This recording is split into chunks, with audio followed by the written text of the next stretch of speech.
Muito obrigado, Sr. Presidente, senhoras e senhores deputados, senhores secretários regionais. Terminamos a discussão da proposta do Governo Regional para o orçamento para 2022, que atinge o valor total de 2.124 milhões de euros. Um orçamento que espelha as prioridades da coligação PSD-CDS, que governa a região, e, embora este seja um orçamento caracterizado pelo despesismo, como tivemos a oportunidade de aqui afirmar e comprovar, e de ser um orçamento deficitário, porque apresenta cerca de 208 milhões de euros de saldo global deficitário, ou seja, o que se prevê receber não paga o que se pretende gastar. Este é ainda um orçamento condicionado pela situação de pandemia que vivemos. Estamos perante um orçamento que registra as despesas de funcionamento dos serviços e organismos da administração regional no valor de 1,5 mil milhões de euros. Uma despesa que deverá ser repensada no futuro, pois este orçamento não faz cortes nas despesas em serviços supérfluos e desnecessários, ou seja, mantém um alto nível de despesismo, inclusive por via das nomeações políticas e não por contratações, como os senhores secretários do Governo Regional aqui nesta Casa e propositadamente misturaram os conceitos para confundir a opinião pública. Falamos de nomeações políticas que atingem valores a rondar os 20 milhões de euros.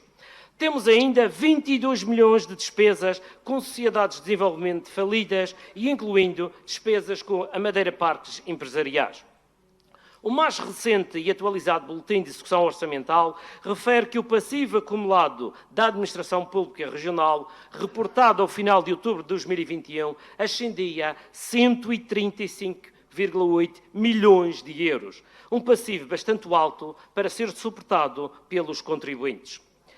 Na saúde, este é um setor que em 2022 continua a ser uma das funções sociais com maior peso em termos orçamentais.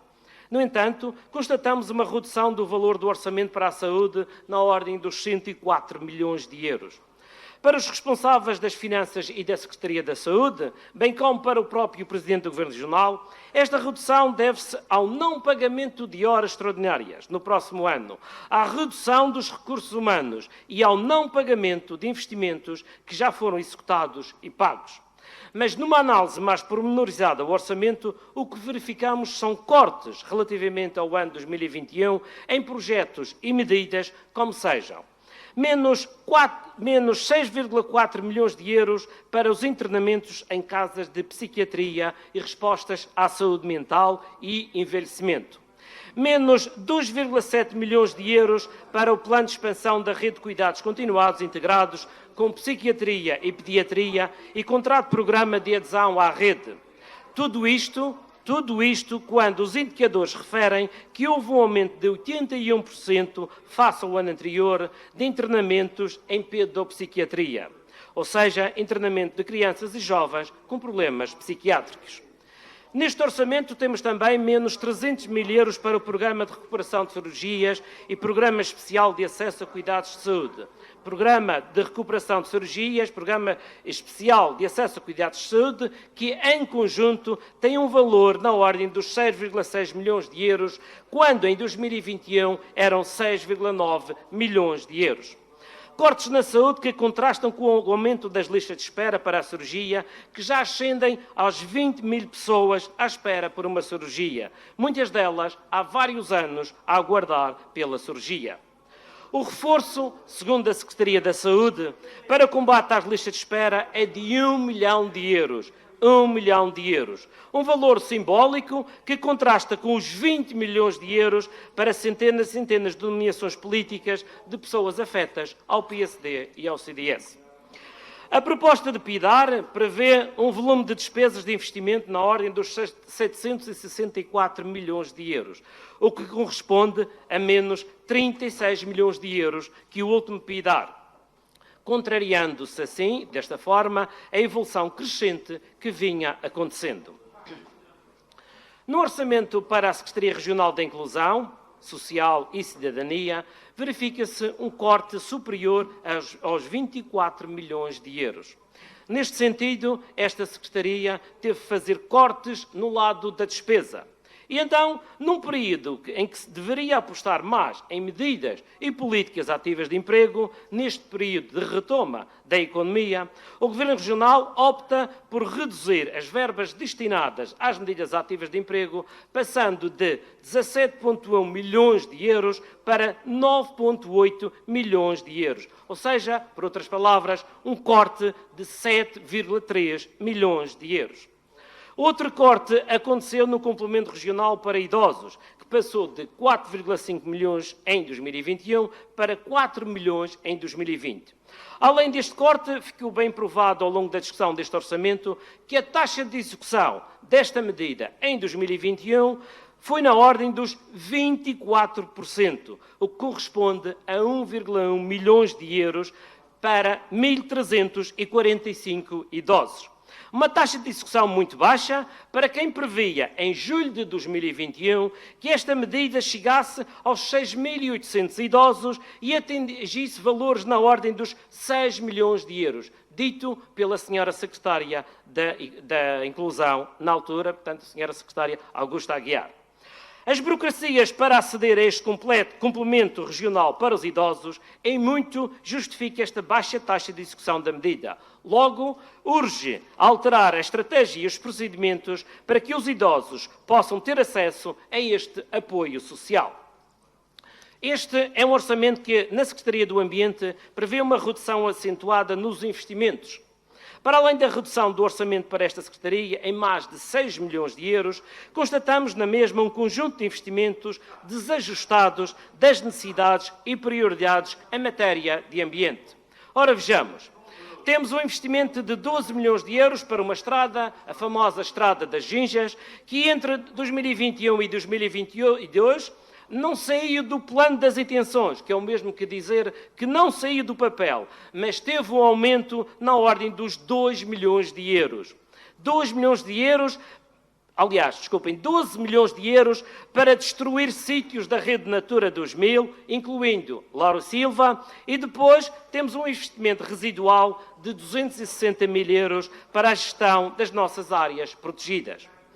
Prevê-se gastar 73 mil euros numa festa de comemoração dos 50 anos das Ilhas Selvagens e apenas 1.000 euros para a proteção das florestas contra incêndios. Temos um orçamento que não prevê a construção da cobertura do polo desportivo da Escola do Primeiro Ciclo Pré-Escolar de Santa Cruz, um valor na ordem dos 300 mil euros, mas que o Governo não considera ser uma prioridade, prejudicando dessa forma a atividade física de 339 crianças.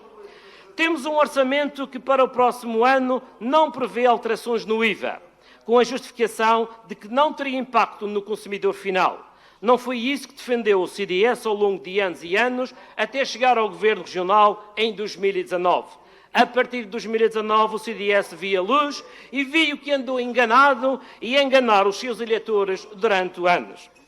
Não esqueçamos que, por altura do PAEF, um plano assinado para pagar exagero e extravagâncias governativas do PSD, mas nessa altura foram alteradas as taxas do IVA em vigor na região, anulando praticamente o diferencial com as taxas em vigor no território continental.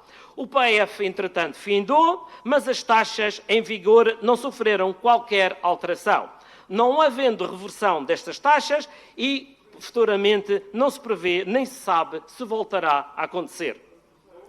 Não obstante a existência de apoios à natalidade, como é o exemplo do kit bebé, do apoio às creches e aos transportes para mais novos, é importante que o Governo Regional trabalhe no sentido de serem encontradas novas medidas de promoção da natalidade. Porque os apoios às creches e jardins de infância, na ordem dos 4,3 milhões de euros, abrangem apenas 60% das crianças e suas famílias, por via dos diferentes escalões da ação social escolar. O que significa que os restantes 40% são famílias pertencentes a uma fatia da sociedade consideradas famílias ricas. Ficam excluídas destes apoios.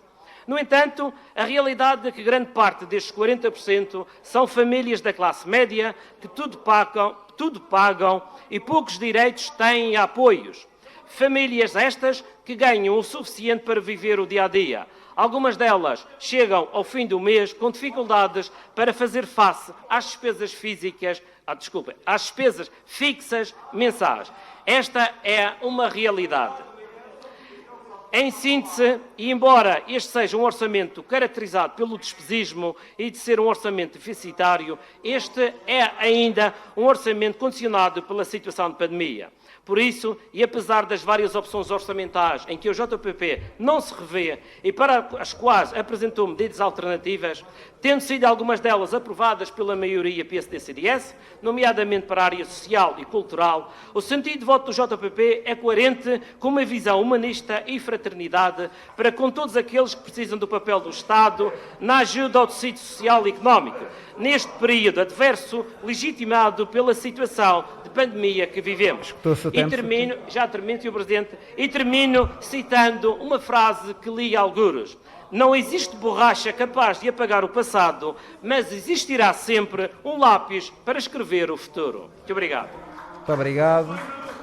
Sr. Deputado Paulo Alves, do JPP.